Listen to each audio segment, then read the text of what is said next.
Ibu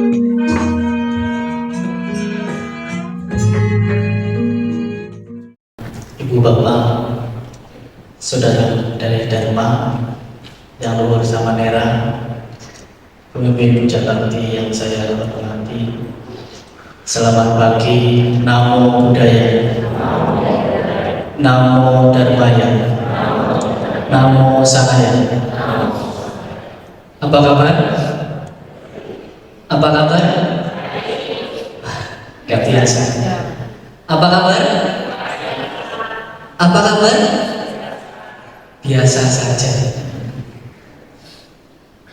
Ada yang baru datang sekali ini? Belum tahu ya, yang baru datang sekali belum tahu. Yang belum pernah pasti kalau ditanya apa kabar? Biasa saja. Kenapa batin biasa saja? Ya biasa saja. Baik buruk biasa saja. Pak, tapi kata motivator nomor 1 harus luar biasa. Ya itu kan dia udah sukses, ganteng, ya luar biasa. Ada lagi yang pinter ngomong, siapa? Pak Ponijan. Ditanya apa kabar? Luar biasa tambah mantap. Ini yang nanya Bante, apa kabar? Biasa saja, ganteng enggak, kaya enggak, ya kan? Enggak pinter ngomong lagi, biasa saja. Dalam gampang baik buruk itu biasa saja. Baik, ya biasa. Semua juga sebab dari diri kita sendiri. Buruk, ya biasa saja. Kadang kita yang membuatnya luar biasa. Maka topik yang akan saya sampaikan pada siang hari ini, hidup itu jangan dibuat susah. Bapak Ibu datang ke sini susah nggak? Susah? Nggak susah, tapi Bapak Ibu yang membuat saya susah. Harus belajar, harus buat PowerPoint, harus nanti saya ngomong apa ya. Tetapi saya tidak membuat hal ini menjadi kesusahan bagi saya. Tetapi ini satu kesempatan bagi saya agar kita tidak lagi susah, tidak lagi hidup ini kita buat susah. Kebahagiaan di dalam kehidupan ini tidak ada susah karena kita membuat hidup ini susah. Intinya yang akan saya sampaikan adalah bagaimana sih agar kebahagiaan itu mudah kita dapatkan, tidak susah-susah. Bante susah mau Bante susah, tadi pagi hujan, jalannya becek-becek, udah becek, gak ada ojek, ya kan? Gampang sekarang gak usah ojek, naik Grab, gampang kan? Bante aja mau kemana gak ada yang jemput, mencet Grab. Nah sini sampai sana gratis. Bante udah mungkin ada lebih 5 kali naik Grab, asal ditanya berapa? Gratis. Berapa? Gratis. Yang nyupir umat sendiri. Makanya saya beritahu yang di sini jangan jadi supir Grab. Kalau dapat order Bante cancel aja ya. Rugi. Ya. Hidup jangan dibawa susah. Kebahagiaan ini ada berbagai macam. Definisi kebahagiaan mungkin berbeda-beda dari kita kalau ditanya. Ya, coba bapak-bapak di sini bahagia ketika apa? Ayo, jawab. Bahagia ketika apa? Waduh, susah ya. Ibu bahagia ketika apa? Ketika apa? Jangan-jangan susah semua hidupnya di sini. Gak ada yang dijawab. Iya. Kadang kita merasa ingin sekali bahagia. Ingin, semua orang pasti ingin bahagia. Tapi diam saja. Bante saya ingin bahagia, ingin sukses, ingin kaya, diam saja. Wah, saya kan sudah pernah berbuat baik, sudah banyak, pasti saya bahagia. Diam saja hanya menunggu, ya. tapi diam saja, tidak berbuat apa-apa. Kadang kita merasa hidup ini begitu sulit. Kita merasa datang ke sini itu sulit. Adalah yang rumahnya lebih jauh, yang harus lewat jalan berlubang bergelombang, melewati danau. Ya kan banyak danau di jalan-jalan sekarang. Kota Medan terkenal wisata Danau Seribu. Ya, karena di jalan-jalan ada danau-danau kan. Kita bilang susah banget, sulit banget untuk datang ke wihara, sulit. Siapa bilang? Ini buktinya Bapak Ibu di sini datang dari berbagai tempat. Mungkin ada yang dari Polonia, ada yang dari Sutomo, ada yang dari mana lagi? Banyaklah, nggak bisa saya sebut satu persatu. Bisa di sini. Tetapi mungkin teman kita yang rumahnya di Sampali dekat Jemara bilang susah, nggak bisa. Saat ini di mana dia? Di tempat tidur. Masih ngapain ke wira-wira cari kebahagiaan, tidur kebahagiaan yang sesungguhnya. Bahagia yang menyesatkan itu, ya kan? Tetapi tidak mau berusaha sedemikian. Kebahagiaan merupakan sebuah pilihan. Ya. Bahagia apa? Pilihan, bukan pemberian. Kadang kan ada ya kan, bos, saya kalau dikasih itu baru merasa bahagia, kalau enggak, aduh, menderita. Bukan pula belas kasihan. Kita merengek-rengek orang lain agar membantu kita, agar kita bisa dapat bahagia. Kita bahagia ketika orang lain membantu kita. Ada juga yang berpikir seperti itu. Tetapi kita sendirilah yang memilih untuk bahagia, bukan orang lain memilihnya untuk kita. Orang lain mungkin hanya menunjukkan jalan menuju ke wihara ini tadi. Tetapi kalau Anda tidak pergi sendiri, tidak akan sampai di sini. Ya. Apa sih yang membuat diri Anda tidak bahagia? Apa? Coba, bapaknya. Apa yang membuat tidak bahagia? Bapak saya ketika dimarahi istri saya nggak bahagia. Salah sendiri punya istri, ya kan? Nah, ibunya kenapa nggak bahagia? Atau sudah bahagia semua? Nggak berani jawab, kena lagi nanti ya. Banyak jawaban orang ketika ditanya kenapa kamu nggak bahagia. Ada yang karena saya belum memiliki apa yang saya mau, belum mendapatkan apa yang saya inginkan. Ada yang satu lagi, berarti saya nggak bahagia karena takut kehilangan apa yang saya miliki ini. Apakah demikian? Oke, kita lihat. Mungkin kita tak bahagia dengan keadaan diri kita. Ada yang merasa gak bahagia ketika di rumah sendiri, kesepian, hujan, kedinginan, jomblo lagi. Itu gak merasa bahagia.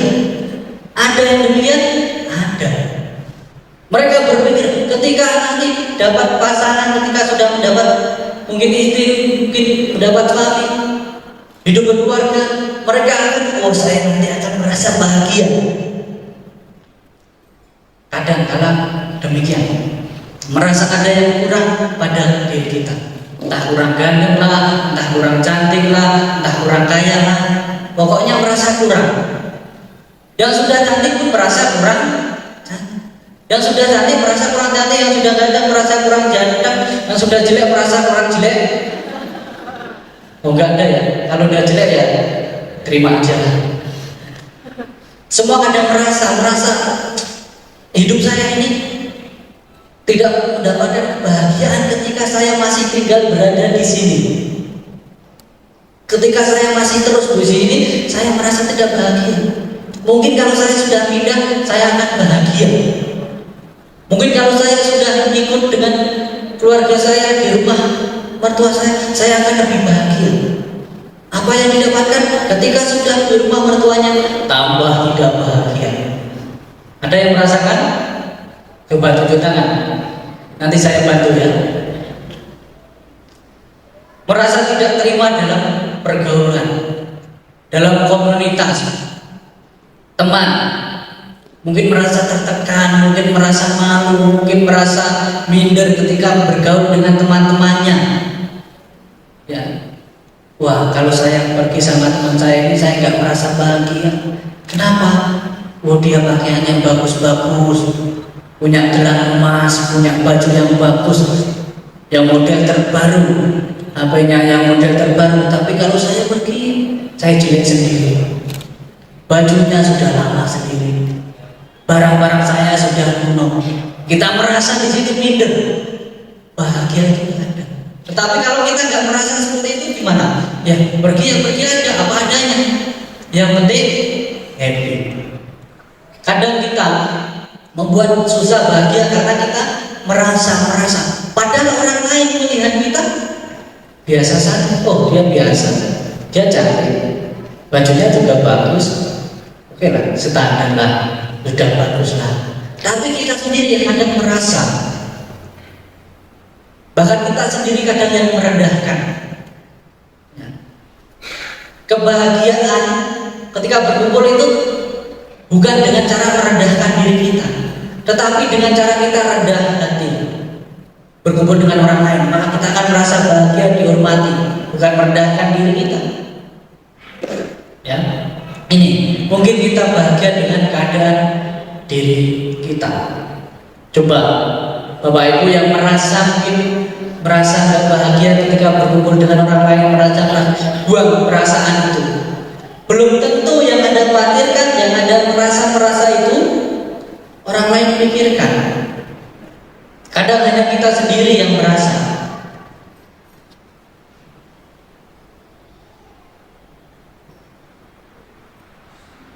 Mungkin kita tak bahagia dengan apa yang kita miliki. Nah, ada juga. Ada orang yang bahagia karena tidak memiliki. Ada orang bahagia yang sudah memiliki. Kenapa tidak bahagia ketika memiliki?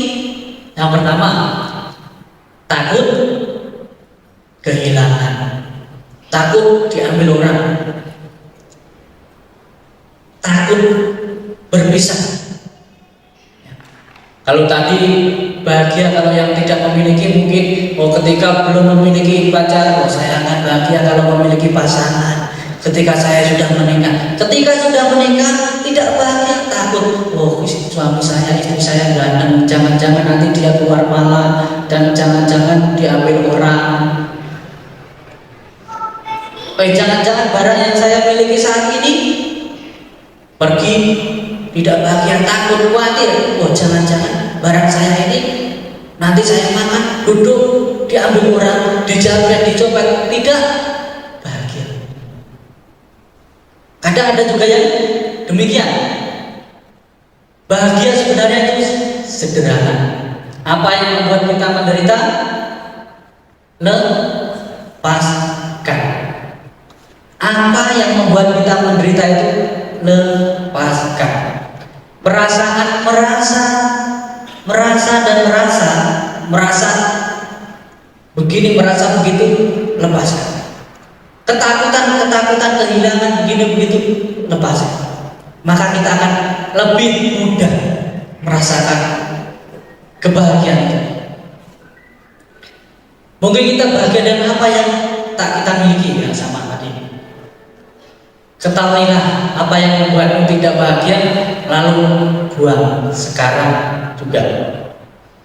Ya, itu tadi sebelumnya definisi kebahagiaan ketika kita bertanya kepada masyarakat umumnya. Tetapi di dalam Buddhis, di dalam Dhamma, apa sih kebahagiaan itu? Apa? Mungkin kalau kita di dalam masyarakat, kebahagiaan ada dua jenis kebahagiaan. Yang pertama kebahagiaan materi, kekayaan, keberuntungan, kesuksesan, dan lain sebagainya. Itu kebahagiaan materi dan kebahagiaan non materi atau spiritual. Tetapi Bapak Ibu, di dalam Dhamma bukan hanya 2 jenis kebahagiaan, tetapi ada 3 jenis kebahagiaan. Kalau yang 2 jenis kebahagiaan mungkin Bapak Ibu sudah mendapatkan salah satunya. Mungkin kalau nggak kebahagiaan spiritual, Bapak Ibu saya yakin sudah mendapatkan kebahagiaan materi. Sudah bahagia dengan materi yang didapatkan? Sudah belum?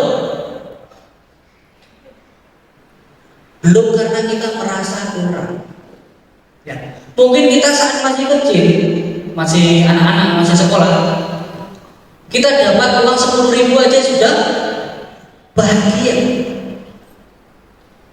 Keinginannya kalau sekolah nanti dapat uang saku tambahan jadi 10.000, yang biasa 5.000, itu sudah merasa bahagia.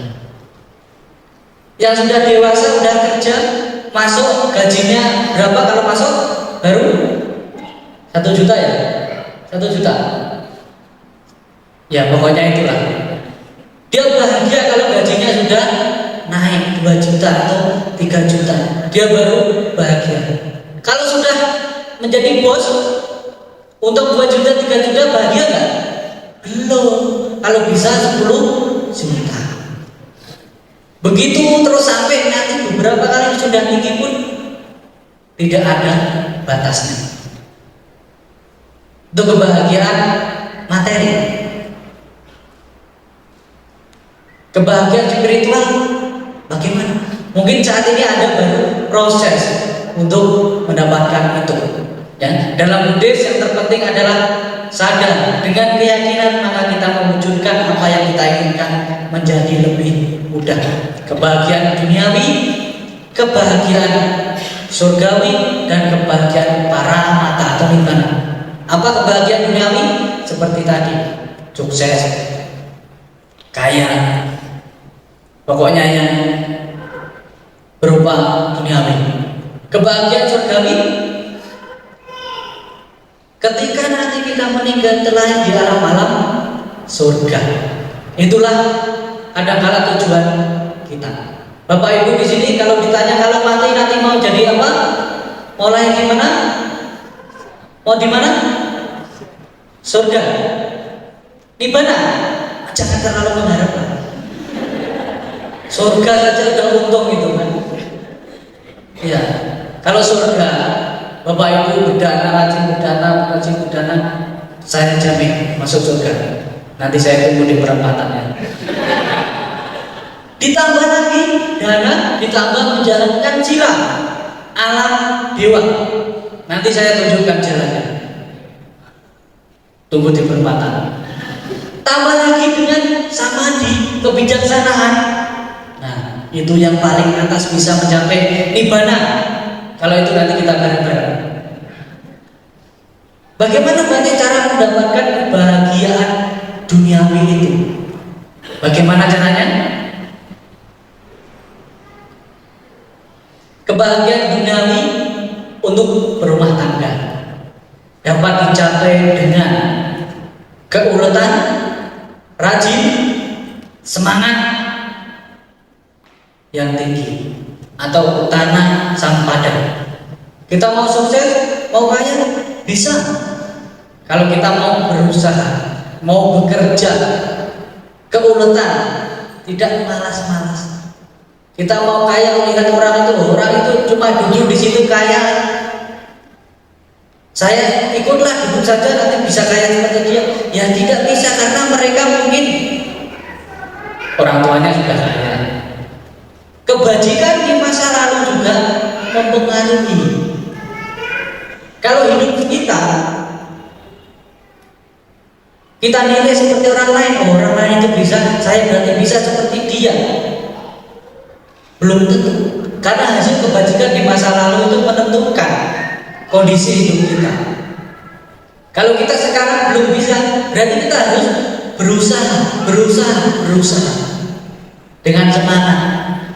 Maka mungkin kalau belum bisa saat ini, nggak apa-apa, mungkin di kehidupan yang akan datang.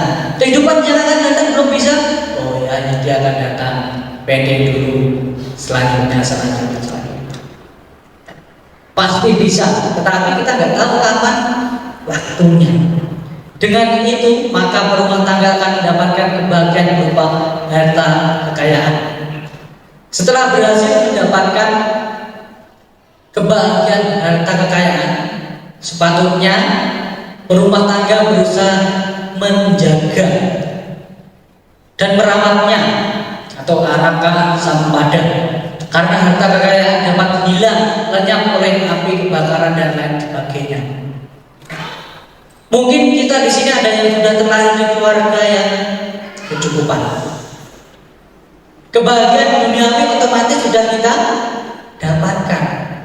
Lahir, baru lahir, sudah di ruang ber-AC, sudah ada suster, udah langsung bersih. Coba kalau di kampung, keluar sampainya kandang babi, kandang kambing. Boro-boro ada AC, air panas saja rebus dulu, ya kan?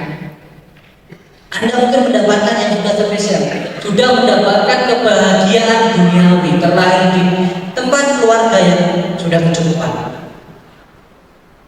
Selanjutnya Anda harus menjaga keluarga, menjaga kekayaan yang Anda miliki, bukan malah dihambur-hamburkan, bukan malah dihabis-habiskan. Oh gak apa-apa lah, harta bapak saya kan banyak, gak habis kok 7 keturunan. Kalau kita lalai gak menjaga itu, tiba-tiba langsung hilang, langsung habis, ya kebahagiaan itu tidak ada lagi, ya. Setelah merawatnya, kita seharusnya mempunyai beberapa hal. Pertama, kalyanamita, sahabat yang baik. Ini. Setelah kita sukses mendapatkan kebahagiaan duniawi, di dalam Dhamma juga dijelaskan, bergaul dengan orang yang bijaksana. Tak bergaul dengan mereka yang tak bijaksana adalah berkah utama. Ini di dalam Anggala Sutta sudah jelas. Mungkin ketika orang kaya dalam pergaulannya dengan orang yang kurang bijaksana, contohnya bagaimana? Suka menghambur-hamburkan uang, mungkin suka berpoyak-poyak dengan hartanya, merasa dia kaya, oh saya berpoyak-poyak, pergunakan harta materinya. Pada akhirnya bagaimana? Dengan persahabatan itu mereka dengan pertemanan yang tidak baik, tidak bijaksana, maka akan berakibat penderitaan di kemudian hari. Sahabat juga mempengaruhi kita. Setelah kita mendapatkan kebahagiaan duniawi, bisa hilang karena kita berkumpul dengan orang yang tidak sesuai. Maka Sang Buddha pun pernah mengatakan kepada para biku, Sang Buddha pernah mengatakan kepada para biku, wahai biku, sebelum kamu menemukan sahabat kalyanamita dalam pengembaraan dalam spiritual, lebih baik kamu mengembara seorang diri.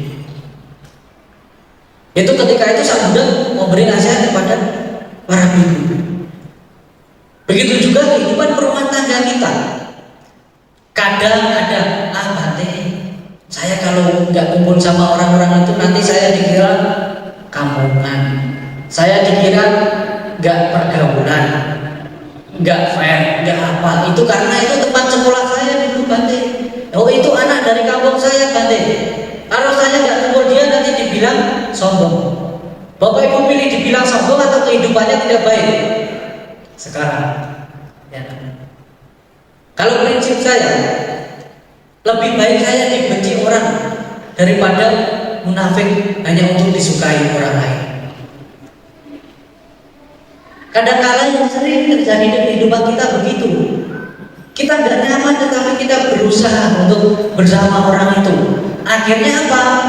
Kita menderita, hidup kita hancur, spiritual kita menurun, semuanya kacau balau. Kata siapa itu? Yang anak kecil, kacau balau. Makanya itu dalam pergaulan pun harus dijaga. Kita harus seimbang sama jiwa, tidak boros, tidak juga kikir. Nah, kalau kita sudah memiliki kebahagiaan dan kekayaan yang mencukupi, kita juga harus memiliki kedermawanan, mempergunakan harta yang kita miliki ini untuk kebahagiaan surgawi. Apa bisa, Bante? Bisa. Karena kebahagiaan surgawi bisa kita dapatkan dengan hasil kebahagiaan duniawi. Kalau kita kaya, rajin berdana, rajin memberi kepada orang lain, maka dengan hasil berdana itu, dengan berdana mengakibatkan kita terlahir di alam yang berbahagia, salah satunya alam surga. Jangan nanti sudah jadi kaya, jadi KTP. Tahu KTP? Tahu KTP? Kaya tapi pelit. Sudah kaya, pelit. Maka kebahagiaan mungkin dirasakan pada saat ini saja. Bahkan pada saat ini pun kekayaannya tidak membawa kebahagiaan karena kikir, pelit. Orang itu kaya, mobilnya bagus, tapi pelit. Nggak usah sama dia. Jangan mau kalau diajak sama dia. Makan kemarin di Sesuite dapat habis 700.000, saya yang bayar 500, dia 100 aja. Padahal dia kaya. Ajak makan kesini, tak ajak kesini, yang dibawa kupon makanan gratis. Kaya. Jadi tidak membawa kebahagiaan surgawi. Yang kedua, kebahagiaan surgawi dapat dicapai dengan 4 hal. Apa kebahagiaan itu? Kebahagiaan surgawi itu kehidupannya selanjutnya bisa kita capai dengan 4 hal. Apa 4 hal itu? Yang pertama dengan sadar, keyakinan. Saat ini keyakinan kita terhadap Buddha, Dhamma, dan Sangha. Dengan sadar atau keyakinan, maka kita akan mudah melakukan setiap ajaran Sang Buddha. Kita tidak akan ragu dengan apa yang disampaikan oleh Sang Buddha, dengan ajaran Dhamma yang ada. Dengan tidak ragu, maka secara otomatis akan mudah bagi kita untuk melaksanakan Dhamma, dan dengan melaksanakan Dhamma itu maka kebahagiaan surgawi juga akan tercapai. Bapak Ibu belajar Dhamma sebelum memiliki keyakinan sadar terhadap ajaran Buddha itu sendiri, terhadap Buddha Dhamma, maka dalam prakteknya pun ragu-ragu, masih keraguan. Apa benar ini berdana itu membawa kebahagiaan? Apa benar menjalankan sila itu membawa kebahagiaan? Apa benar meditasi itu membawa kebahagiaan? Memang Sang Buddha pernah mengatakan, jangan percaya begitu saja dengan apa yang saya ajarkan, namun selidiki, jalani terlebih dahulu.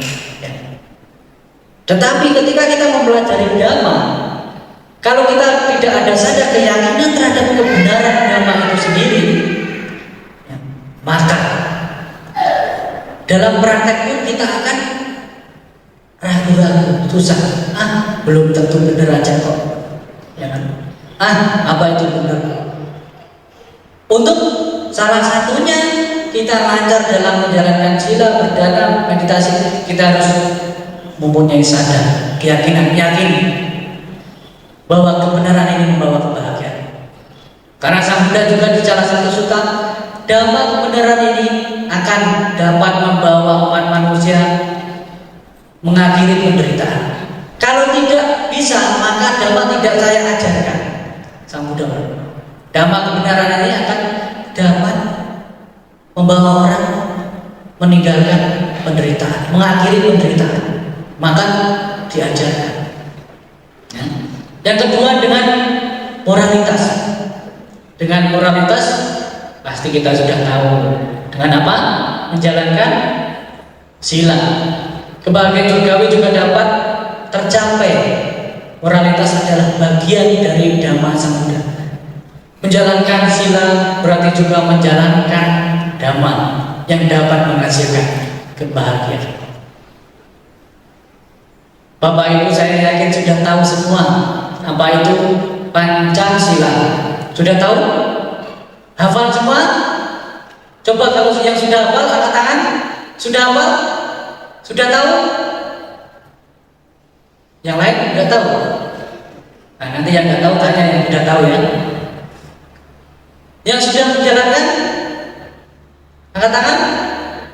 Yang nomor berapa? 1, 2, 3, 5 semua. Luar biasa. Satu.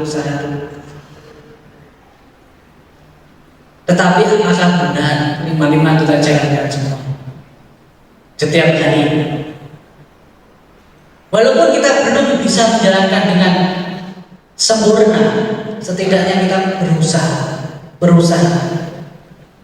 Karena kita di dalam agama Buddha, moralitas ini sudah sebagai pilihan. Menjalankan sila pilihan, kita mau jalankan 5 sila boleh, mau 8 sila boleh, mau 10 sila boleh, mau 227 boleh sekali. Tapi sayangnya banyak yang enggak memperbolehkan. Ya kan, anaknya mau jadi biku, janganlah, nanti penerus itu siapa? Orang tuanya lebih suka menjadi penerus dia daripada penerus Dhamma. Orang tua itu kadang lebih suka anaknya penerus penderitaan daripada mencapai kebahagiaan.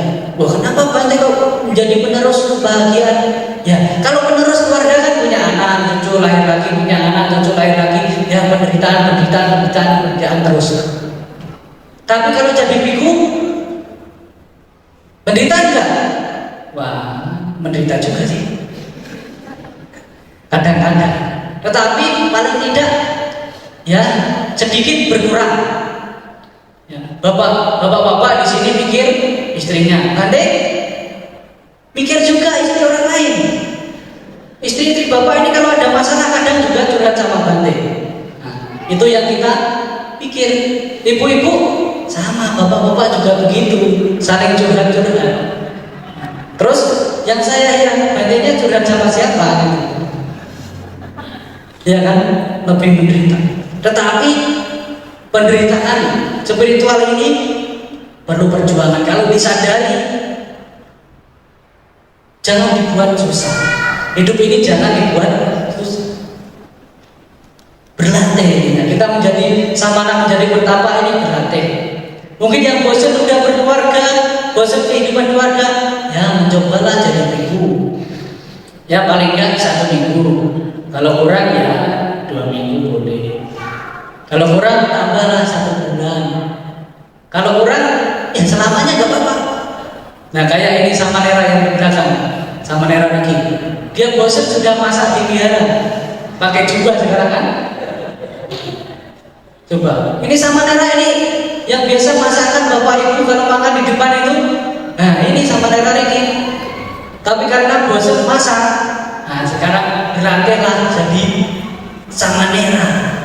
Bukan bosan pergi, nah, tapi kan menjadi sama Nera tetap di sini. Wah mungkin Riki waktu itu mungkin lihat, wah enak ya Bante ya, pagi-pagi jalan Pindapata dapat makan, gak usah masak. Setelah dia jadi sama Nera, susah ya Bante, pagi-pagi harus bangun, centing, pakai jubah, harus Pindapata lagi. Semua kondisi itu susah kalau kita buat susah. Makanya hidup jangan dibuat susah. Mungkin bapak ibu lihat saya di tempat, wah enak ya Bante, lebih bahagia kayaknya. Mandi nggak usah pakai sampo, mau pergi ke wihara nggak usah sisiran, ya kan? Lebih enak kayaknya. Tetapi mungkin Bante yang di depan lihat di sana enak. Wah ya, pergi ke wihara bergandengan sama pasangannya, kayaknya enak ya. Kan pas ditanya, ini saja baru saja bertekad saya di rumah Bante. Ternyata sama-sama relatif. Bagaimana kita menjalani kehidupan ini? Hidup susah itu kalau kita buat susah, ya.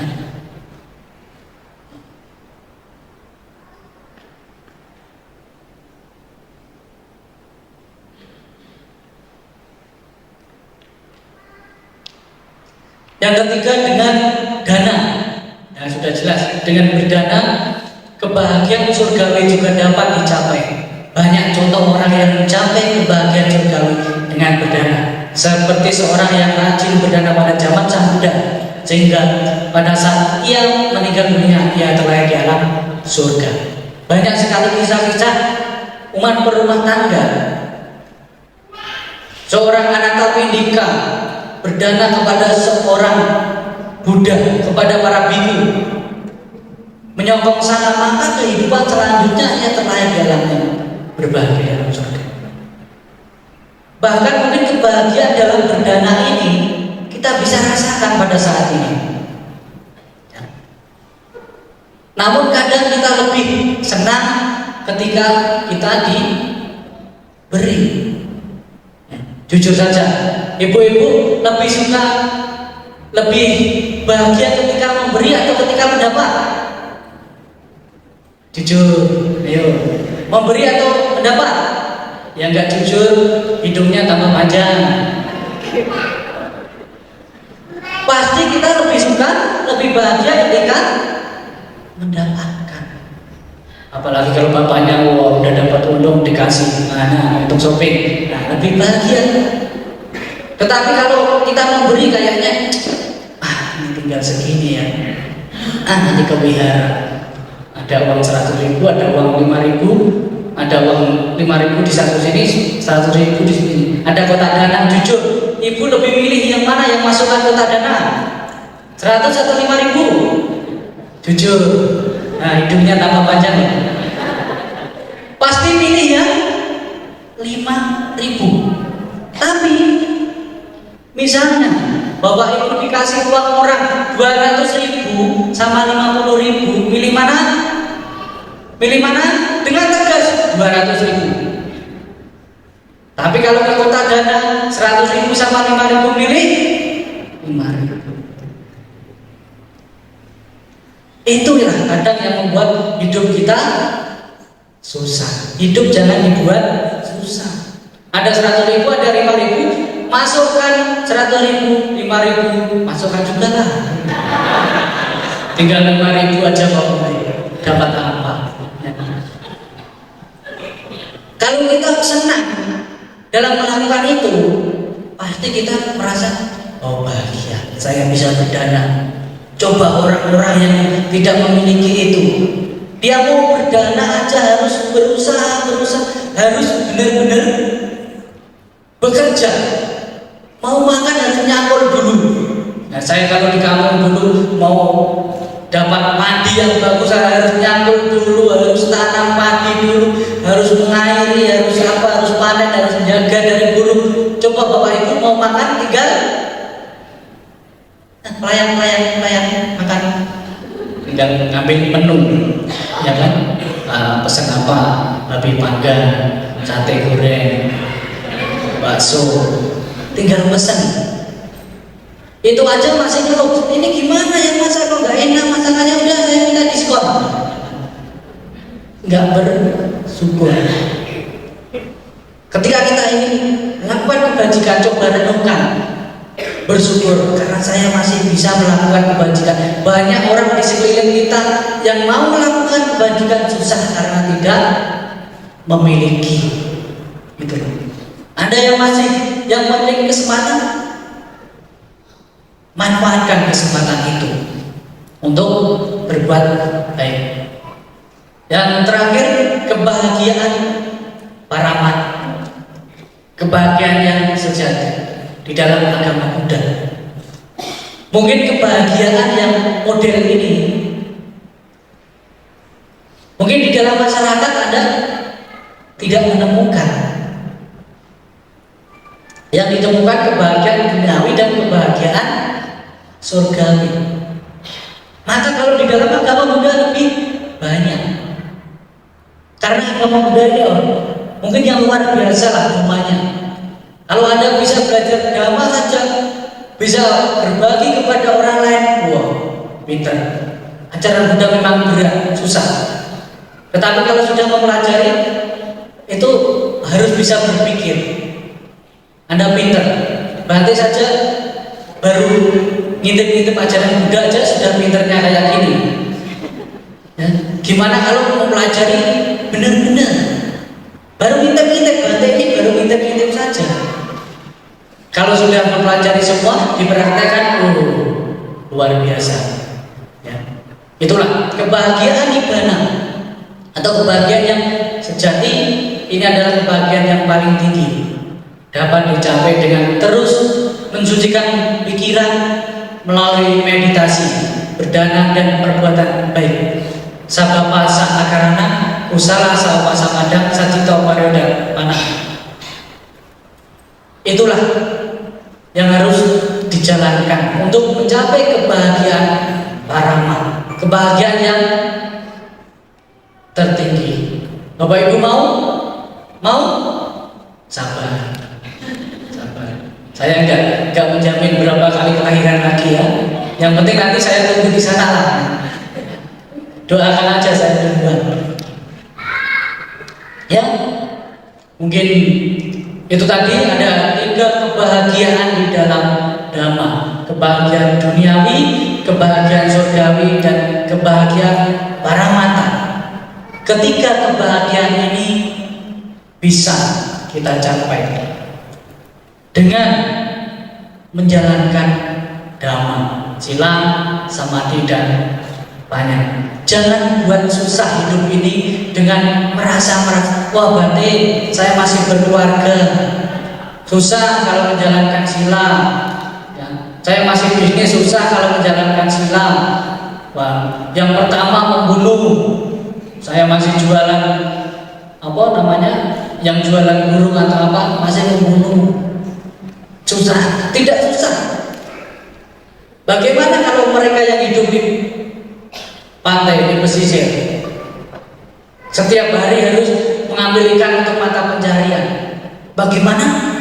Apakah dia tidak menjalankan sila? Bisa. Secukupnya. Itu sebagai mata pencaharian, tapi secukupnya. Tidak mengembangkan loba. Kalau dapat itu ya secukupnya. Tetapi diseimbangi dengan berbuat. Bukan hanya mencari. Tidak, mata pencarian itu secukupnya, tidak dengan keserakahan, mengambil berlebihan, mengambil ikan yang berlebihan, tetapi secukupnya. Di samping itu juga harus dibarengi dengan berdana. Ya, mungkin itu yang bisa nanti sampaikan. Ya, selanjutnya silakan Bapak Ibu yang mau bertanya.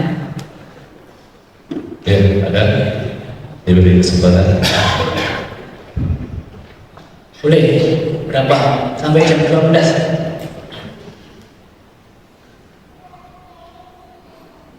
Masuk pada zaman ini.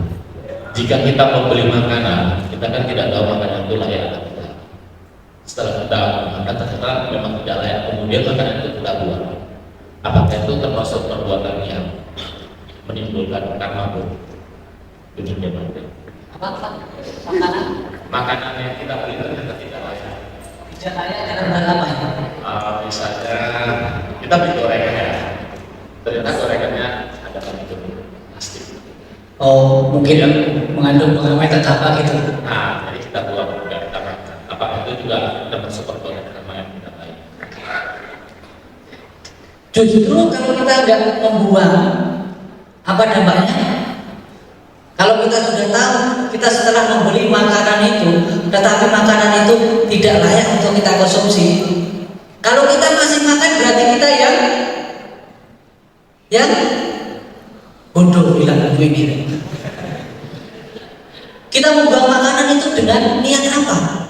Kalau kita membuang makanan ini dengan niat kebencian, wah awas ya, yang jual ini sudah nipu saya. Setelah saya beli, saya tahu ini bahan pengawetan apa. Kita membuang tetapi menaruh rasa benci kepada orang itu. Ya, ada sedikit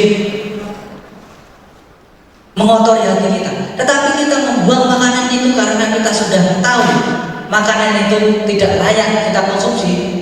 Itu bukan karena buruk, tetapi kebijaksanaan kita. Kita harus berpikir bijaksana. Daripada saya nanti sakit, daripada nanti ini berbuat buruk kepada saya yang memakan, yang mending dibuang. Memang harus dibuang kalau kita tahu makanan itu tidak layak. Jangan malah, wah ini kayaknya nggak layak untuk saya makan ini, karena ini mengandung formalin atau kasih orang lain aja lah. Nah ini yang tidak baik. Kadang ada loh orang yang itu, ya kan, pernah nggak mendengar orang punya toko, nah ini roti, ini tahun 2017, Pak, ini 2016, taruh sini. Ibu kok nggak dibuang? Oh ini kasih anak jalanan. Nah nanti kalau mati gimana? Mau mati nggak saya aja kok. Itu yang tidak baik. Kalau sudah tahu nggak layak, ya seharusnya memang dibuang. Tetapi ingat Bapak, kita membuang itu karena tahu itu tidak layak, bukan dengan menaruh dendam atau kebencian kepada si penjual. Ya itu ya. Yang penting tidak menaruh kebencian. Oke, selanjutnya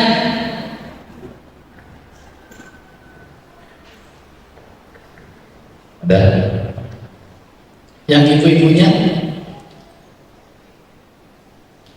masih lama, masih 30 menit lagi. Hidup ini, kebahagiaan kita jangan menunggu, jangan mengharap orang lain, jangan menggantungkan ini kepada hal yang akan datang. Tetapi kebahagiaan ini bisa kita capai pada saat ini, sekarang juga. Satu pesan, bahagia itu sederhana. Apa yang membuat Anda menderita, lepaskan. Anda ke toilet karena menderita, makanya cepat-cepat ke toilet, lepaskan. Bahagia enggak? Itu kunci hidup. Seperti ke toilet. Ketika kita sesat, cepat-cepat mencari toilet. Ketika sampai toilet, bagaimana perasaannya? Bahagia. Begitu juga dengan kehidupan kita. Kita merasa tertekan, merasa terikat, merasa melekat di segala sesuatu yang kita miliki, membuat kita gak bahagia. Lepaskan. Oke, sekian. Terima kasih dari saya. Namo Buddhaya, Namo Dharmaya, Namo Sanghaya.